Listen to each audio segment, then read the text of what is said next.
What's going on, everybody? Welcome back to Just Jake Reviews. I do albums, movies, and sports games. And today we have a very special video today, talking about music, a music video. And we have the first guest on the channel. It's not a sports video. We have one of my uncles, Brian. And I figured he knows a lot about music, not music I listen to. You want to tell me music you listen to? Extreme metal. Yeah. So, death metal, black and death metal, gore grind. Literally the one genre of music I can't talk about. I think I'm very skilled when it comes to knowing music, especially at my age. And like, there's even some genres where I can catch. There's even some genres where I can catch up on a conversation. Like I can catch up on a country conversation, but like no, like nothing. Yeah. Zero. There's a small little niche of Zero. people for me.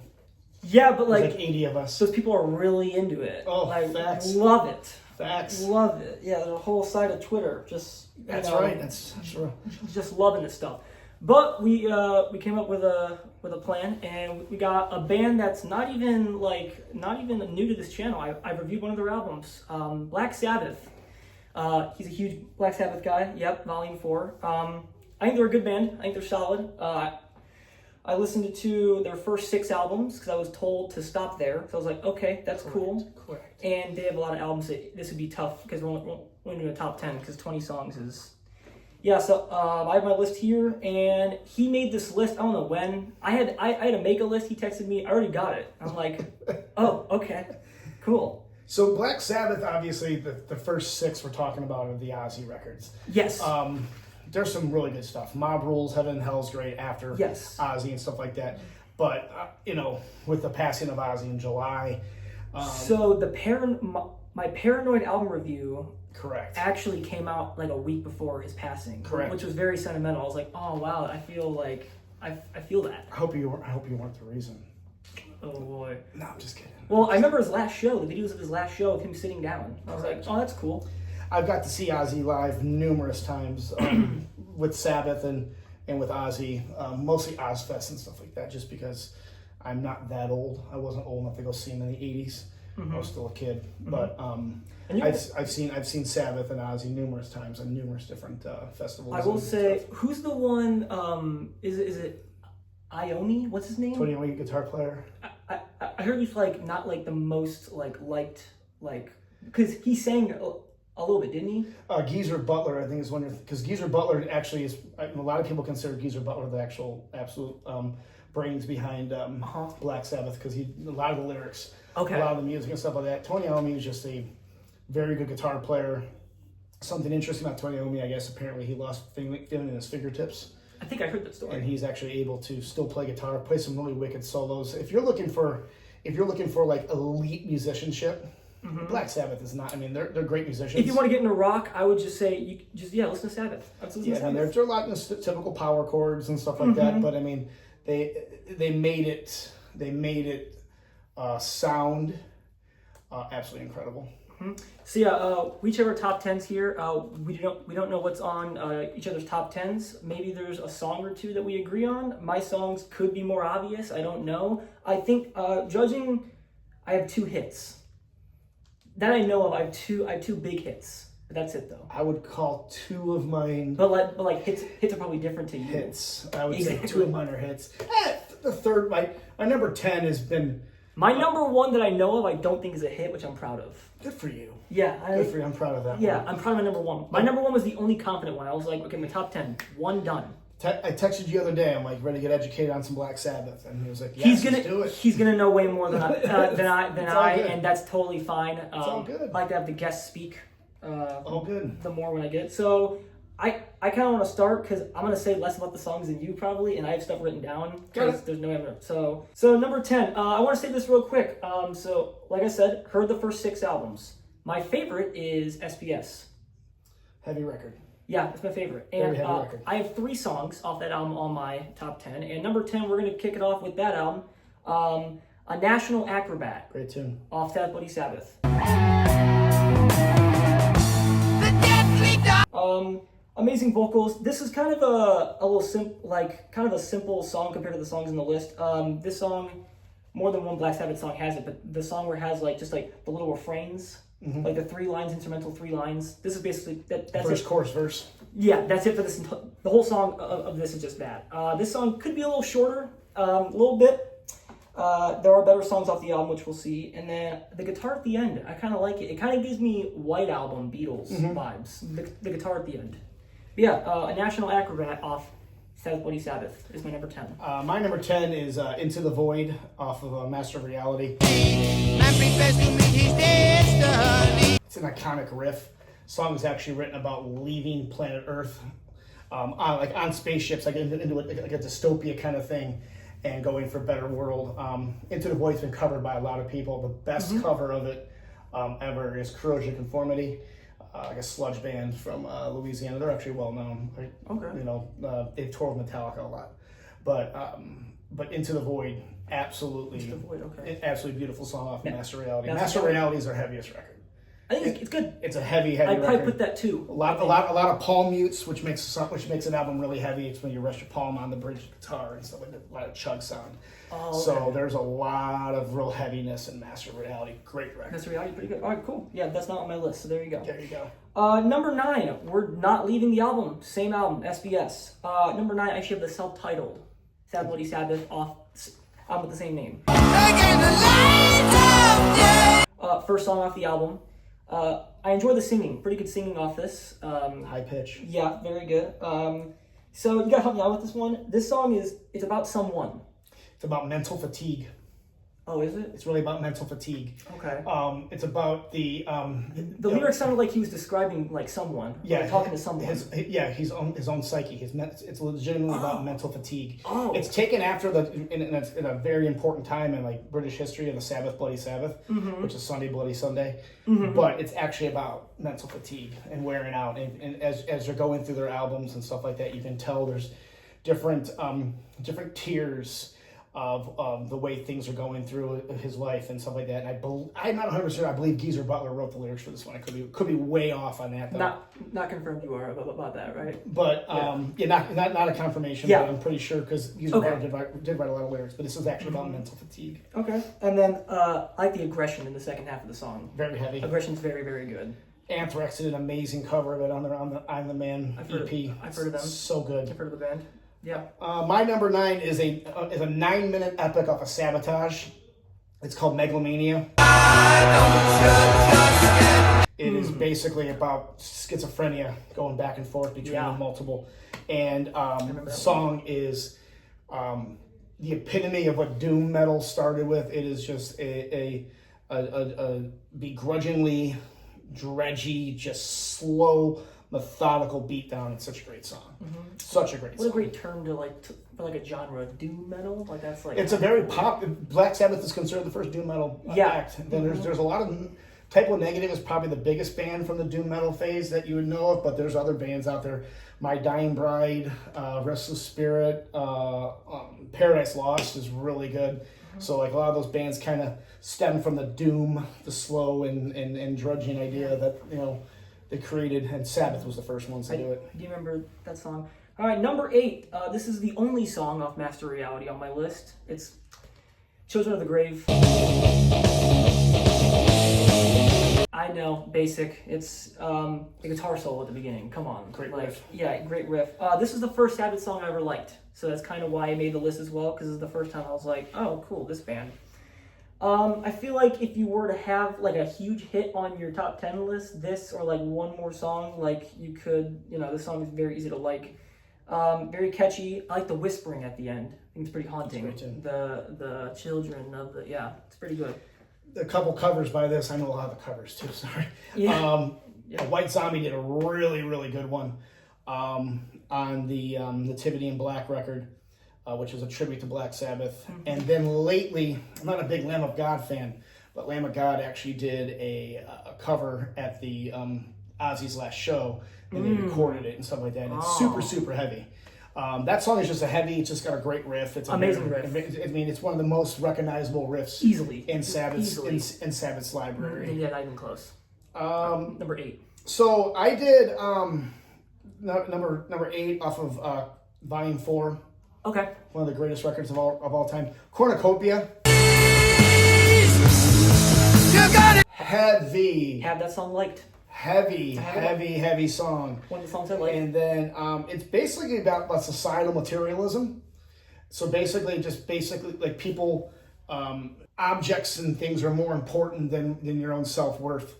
And so Cornucopia is just a thick, heavy, pardon my French, a thick, heavy motherfucker. It is just a great song. Yeah. I just absolutely love that song, and it's one of their first songs I learned how to play on guitar myself. Oh, so really? It's That's great. Cool. Yeah, I do know that song. Number 7, the only song off Sabotage, Symptom of the Universe. Father of creation. Aggression, great, love it. Drums, Ward. Wow, yeah. What a drum! I mean, this is one of the first. I think one of the first bands where I was like, the drums are insane. Great vocals. I like the last minute of the song. This is a very, very aggressive song. I would say that. Sepultura covered it. Okay. Great, and they actually added a little bit of their tribalism stuff in the end of it.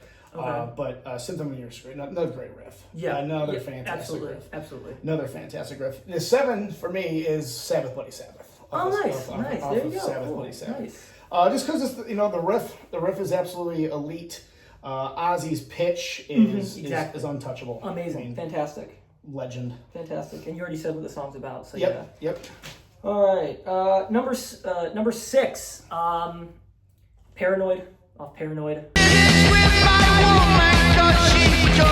Yes. I mean, iconic. Are you kidding me? Yeah. Vocals are. This song. I feel like this song is so simple. It's a short song. The song is. It's right to the point. Who doesn't love this song? I mean, it is very, very simple and poignant. I understand if you're a deep cut kind of guy, you probably don't go back to the song a lot, but come on. When I listen to Sabbath records and stuff from the start and stuff, I still listen to it. Oh, of course. You don't skip it. I respect it. Exactly. Yeah, you don't skip it. Exactly. It's just, and it's not a bad song. It's not like I'm not a gatekeeper. I'm not going to sit there and be like, oh, this song's played every 5 minutes. No. Yeah. It's a good song, and I get it, and I agree with you. Sounds good. My number 6 is going to keep it on Sabbath, Bloody Sabbath record is Killing Yourself to Live. And it is not what you think it's about. It is basically, it's a view of the rock and roll life. Sex, drugs, and rock and roll. Okay. It is basically, in order, for you're killing yourself to live. You are going, you are going above and beyond. You're on the road however many days a year. Mm-hmm. You're doing this, that, and the other thing, and to just put food on the table, kind of thing. Songs about rock, pretty much. Like yes, and that's it is. It is real life rock and roll. Okay. And the guitar solo, okay, is probably Iommi's greatest solo ever. Okay. So definitely make a note about Killing Yourself to Live. The solo is just untouchable. Cool. I'll go back to that song. Number 5. So, I forgot to say, this is also kind of a hit. Number 5, I have this, so the version on the album is like a 3-part song, but I just like this song. Number 5 is Nib. The sun, the moon, the stars. NIB, Nativity in Black. So off their debut, it's The Wasp, Behind the Sleep, whatever it's called. Behind the Wall Sleep. And then Nib. Yeah. The riff, this is, in my opinion, this is the best flow I've ever heard. You ever hear Primus's version of it? No. But yes. Okay. All right. Cool. Yeah. I actually said sing it, Ozzy. Yeah, it's great. The riff in the middle. Yeah. I actually picking up a bass guitar and stuff. I played guitar and bass. That was one of the opening is one. The opening bass part. Like, okay. That leads into it. Yeah. Incredible. Yeah. Incredible. But it is probably another iconic riff that is, I think, it may not be overplayed, but I don't think it's. I think the flow is iconic. It's great. It is. It is a very. His rhythm is so iconic. That rhythm. And I understand it's only one guitar player. I mean, obviously did all the parts and stuff. Yeah. We're number 5? Is that where we're at? Yes. All right, so Paranoid, off of Paranoid. Oh, wow. What made your list? Not the song Paranoid. Oh, you said Paranoid. Oh, the Paranoid album. Electric Funeral. The song about the nuclear holocaust. Yeah. It is my favorite guitar riff ever written. Ever written, Ever written is played with a lot of wah. The wow, wow, wow, wow. I like that. Yeah. Greatest riff ever written. It's probably the song. The reason this and my number one song are the reason I go back and listen to Paranoid as much as often as I do. Okay. But Electric Funeral is just unreal and intense. Great song. So your number one is off Paranoid? Yes. I have one close to the top that's also off Paranoid. Hope it's the same. Number 4, we're going back to SBS. So these top 4 are really good. Number 4, Sabra Cadabra. Great tune. The piano Great is tune. crazy. Great tune. I mean, what other song has, they have piano? I mean, they have other songs that have piano? Not piano. I mean, the Wizards got the harmonica. This song is about a girl. I'm not 100% sure. I think it's a love song or a breakup song. It's about a girl, I think. The piano. Yeah. Metallica covered it too on their one guitar. I'll hear that. On their one garage. I gotta hear that. It's real good. I'll hear that. But really good. That is the last song of SBS. I have 3, so. So, my 4th song is actually a love song. Okay.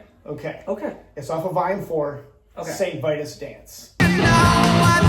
Yes. But it's written to somebody else. So it's not like about singing about his love. It's about somebody else's person that they're with, that they're only with that person for money and fame and everything else. Okay. So that is what St. Vitus Dance is about. And it's off of Volume 4. And it's a real short song too. Great song though. And cool. It is the best song on Volume 4. I disagree because my number 3. Number 3, my one Volume 4 track, Under the Sun. Great tune. Don't adore the album, but I love this song. Final song off the album, the guitar riff. I like how fast paced the second half is, and this song is just like living your life. Don't just like. If we did a top 15, I'd have that in there. Okay. That song actually filled, is a great, and the fact that you mentioned that, I'm proud of you. Proud of your nephew. Good job on nice. that. I don't know how many songs they have about just living and just I don't care. Just do your thing. Yeah, it's and the guitar solo at the end. But yeah, that's the one Volume 4 track, Under the Sun. So is it number 3 now? Number 3. Okay. Number 3 is off of Sabotage. Okay. The Writ. Okay. So that is an attack on their record label. Oh. So what that is they, as they're going through, and the thing is it's real weird. You hear about, because they wanted them to kind of change what they're doing. And I think in the end, when you listen to Technical Ecstasy, I think they did change. Okay. I mean, I don't know, but it's basically just they're a big FU. Oh, wow. We've been doing this. We've been doing this for this long, so that's what they weren't happy. No, they were not happy with the label and that's okay. And what the label wanted from them, because obviously record labels control you and everything like that. Mm-hmm. But that is, and you want to hear a high pitched voice. Okay, that's the Ozzy tune. Cool. The high pitched voice. Number 2 off Paranoid. This is not. I don't think this is on camera. This is obviously not my favorite song because that's number 1. This I think could be the best song you've ever made. Hand of Doom. Wow, what a song. This is actually a phenomenal song. The beginning, all of a sudden you get the guitar, because the beginning's very quiet. It's dun, dun, yeah. I love how the song picks up. I like the songs they have different parts, because there's a part of the song that sounds nothing like the first one. This song, if somebody asked me randomly to show them one Black Sabbath song, I would show them this. That's a good choice. I'll show them this. But yeah, Hand of Doom, number 2. My number 2 comes off the self-titled, and it's actually the song Black Sabbath. So I only reheard the songs on my list, except for one, and that song's not on my list. But I did rehear the song called Black Sabbath, because I was I heard this is where it started. I'm gonna listen to this song. It's cool. It's a good song. That is that term doom metal I was telling you about. That's what the origin. Absolutely, I knew that. It's written by Geezer Butler, and it was about a nightmare he had. It's very dark occult. You gotta understand in 1970, 1970. they're singing about Satan. And 1970. And singing about Satan in the 70s is like, it was like not heard of. It was like, so that's why everyone thought, Black Sabbath worshiped the devil and stuff like that and all that other stuff like that. It's, it is very dark occult like song, and Geezer Butler did toy around with the dark occult, but then again so did Jimmy Page from Led Zeppelin. So it doesn't, it's everyone kind of did that back in the day. I hear it now and I'm like, this is a good rock song, but I think at the time you had to be like, wow, well, it is. What am I hearing? I think that's what it is. It is absolutely flooring. That something that haunting in 1970. In 1970s like that. And you got to put it like, back like the movie Texas Chainsaw Massacre in 1974. Good movie. It's a good movie. Like it was like simple, but how it came across with everybody is like, this is so dark. Mm-hmm. You make Texas Chainsaw Massacre now, or even write the song Black Sabbath now, it's no one's shocked by it. I don't think are there any covers of this song? Oh yeah, the best cover ever. There is man, I know Typo Negative, they're a really good one. Oh, I've actually heard of them. And then I think the band's called Eno Satanas, which is like a black metal band, like my kind of music. Did a cover of it. I wouldn't touch this song if I was a cover band. Like it's hard. This song is just like keep it away. It's like I consider it almost perfection. My number one song is also perfection. And I consider my number one song, which we'll go into in a second. Mm-hmm. Here is one of my top 5 songs of all time. All time. That's crazy. All right, my number one. Gotta talk about self-titled. Well, I guess we already did because Nib. Number one, no question, Wicked World. Great tune. Hands down at number one. This is a perfect rock song in my opinion. The first time I ever heard Sabbath's debut, this song, funnily enough, this song was the first song I think I've ever heard in a long time where I could picture myself playing it. Mm-hmm. Like I could like the drums, mm-hmm. the guitar, the singing. I could dream about me playing this song like as a band. This song is 1970. This song. See, Black Sabbath started off as a blues band called Earth. Really? So they were a blues band prior to that. So that's why you can hear a lot of their songs, a lot of blues riffs, because they were a band in Birmingham, England that just did a bunch of clubs and stuff like that, and then obviously created the monster and the conglomerate that we know as Black Sabbath. The song's aged fantastically, by the way. Oh, it has. And the song is kind of about stuff that makes this place a wicked world. Yes, exactly. Yeah. I like all the negativity. Absolutely, it's amazing. And then that was in 1970. 1970. So my number one, and I'm proud of you for bringing this up. But my number one is a song that was written about heroin addiction. Okay. And once again, and this is off of Paranoid. So this is 1971. It is Hand of Doom. You have to come on. It's so good. Top 5 song ever. Top five song ever. Where in the 5? Is it 5? It's hard to say because the music is very subjective. Absolutely. So it depends on the mood I'm in. Absolutely, I get that. So it depends on the mood I'm in. I could never get sick of hearing Hand of Doom. No, me too. But some of the lyrics are so haunting. Sticking the needle in. The line about your skin turning green. Yeah. It's about heroin addiction.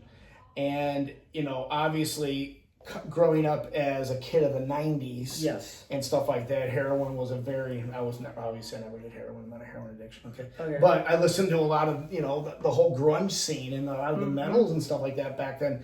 We lost a lot of people to heroin and stuff. And then for Ozzy to be singing about that in 70, 71, 72. 71 was I thought 70 was also 70 was I think so. When it comes to Black Sabbath, they do, and it's real weird. I think they do their European. They have 2 different release dates. I could be wrong. Yeah. Someone that watches this could correct me. Probably 71. But I think they do 2 different release dates. They do the European, and then they do the American version. I know the European version of the self-titled came out months prior to the United States version. So I think if you're looking at Paranoid in England, I think it was 1970, and I think Paranoid in the United States was 71. 71 probably. So then I think, so that's how I think they did it back then. Obviously now with streaming and what we have now is way different. But Hand of Doom, when I watched that Back to the Beginning thing, Maynard, the singer of Tool, okay, whatever. When they started doing it, I was like, I almost became a gatekeeper. I'm like, you can't cover this. You can't cover this. Absolutely. I get that. And he did a really good job. He did a really good job of it. I think 20-year-old me would have not liked it. Mm-hmm. But as I'm getting older, and I'm gonna be 46 and stuff like that, I've learned to, like, your brother and I talk about, like, your dad and I, my brother, your dad and I talk about, he'll bring up Metallica and stuff like that. And 20-year-old me couldn't stand them. Like, Metallica's also good. They sold out, and then now this 46-year-old me goes, they can do whatever the hell they want because they're Metallica. Mm-hmm. So as I got older, I more respect of the world of music and everything. I think the version that Maynard did for Back to the Beginning is spot on, perfect. And Hand of Doom is one of the greatest, not just metal, one of the greatest songs ever written. It's a very, very good song. It's a very solid song. 7.5 minutes of just pure, And you're kind of hooked from the beginning. Oh, it is, because it pulls you in, because it's quiet. The song has got almost 3 different parts. Yeah. So it pulls you in, and then it gets real heavy, and slows down again, and then the ending takes you. And I think the ending the way the ending sounds, and once again, I could be wrong about how, is my interpretation, obviously music is based off interpretation, but how the song ends is, I think it's like they're taking their last breath from the addiction near the end of it. That's what it is. That's why the song's called Hand of Doom, because you shoot the drug. Oh, that's pretty cool, yeah. So yeah, there we go. That's pretty cool, yeah. By the way, one thing that kind of frustrates me, but I get it, is he likes punk, but not the punk I like. No. Because he's like, that's not punk. Okay, dude, that's fine. No, I get it. Punk is Dead Kennedys, I know. Bad Brains, greatest punk band ever of all time. Bad Brains. Okay. Dead Kennedys. Yeah. Minor Threat. Black Flag. Yeah. Fugazi. We just don't like to call it pop punk. That sounds bad. So we're just punk. Yeah, not pop punk. Because you're like Blink-182 is not punk. No, they're not punk. Great band though. Green Day's not punk. Offspring. Offspring's punk. Not an Offspring guy, but I'll give Offspring credit love Green Day. The first 3 records. Some early Green Day. The one before Dookie. Was that? I don't even know. Remember? I don't like it was. I'm not even really sure. But no, I listened to. I like all those bands. I listened to a lot of the hardcore punk stuff. For those of you that are that are curious about punk, check out Bad Brains. Punk. It's hardcore punk. This is like punk. Yeah, punk rock. Yeah. Check out The Exploited. Total Chaos. Yeah. Just go talk to everybody. Go talk to every single person watching who thinks Blink is punk. Yes, let's just I'm gonna shut it down right now. I will shut that shit down right now. But yeah, no, I grew up. Listen, it's funny is your dad and I were just total exact opposites.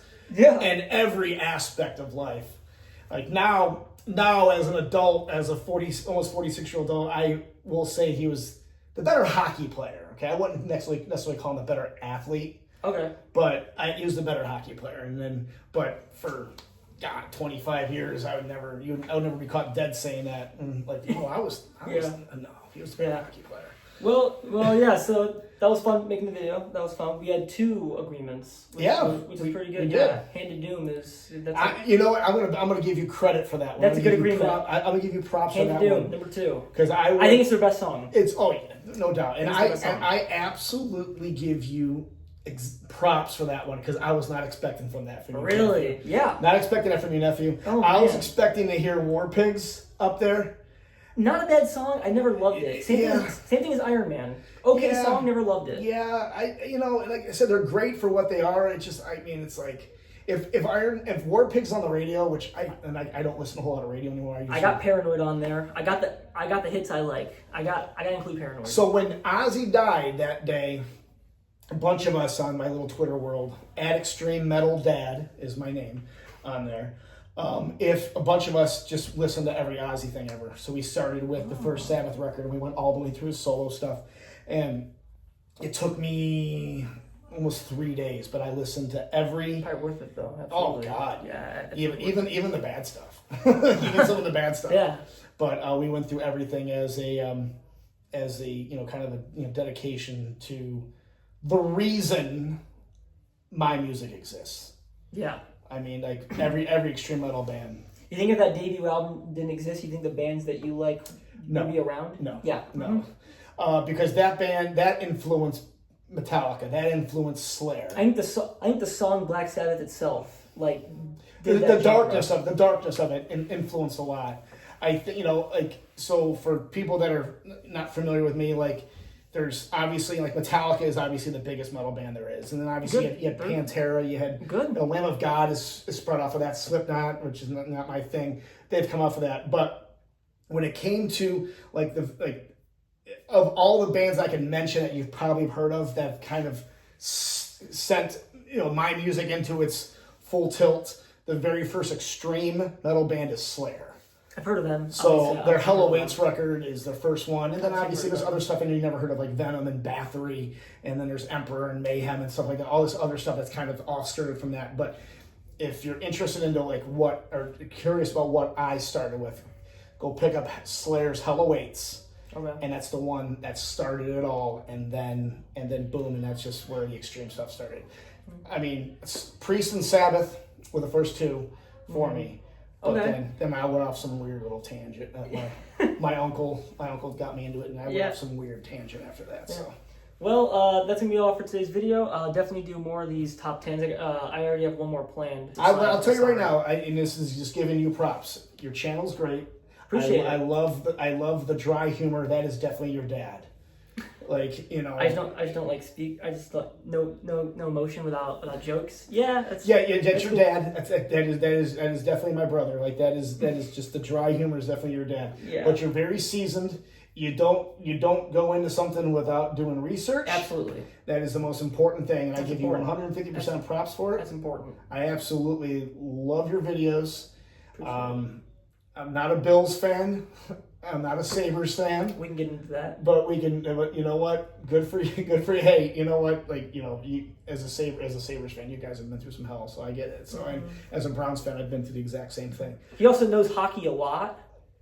Not like your dad, but I know enough. Okay, I know enough. Know enough. Yeah. But I know. Yeah, I mean, I didn't coach a team that didn't win a single game and then you put them the next year in the playoffs. I didn't do that. But your dad and I were different. He was a forward. I played defense. Yeah. So the way your dad played hockey and the way he coached with no defense kind of just really drove me fucking insane. So I don't do that. But congrats on this channel, kid. Thank you. You do an amazing job, and I almost appreciate 100 subs. Let's go. Let's get some more. I'm at 93, I think. Oh, so. I will whore it out to my Twitter people. Appreciate that. Just get some subs and stuff like that on there. Let's hit 100. But you do a great job, kid, and keep it up. You are far more talented than I could ever do with this. Okay. You gave me some critiques on my first podcast. Yeah, I did. And I took them. I'm like, let me know, kid, because you're way better at this than I am. So great videos. Yeah. Keep it up. You have yourself a bright future. Proud of you, kid. Thank you. Well, that's gonna be all for today's video, and I'll see you next time. Peace. Deuces.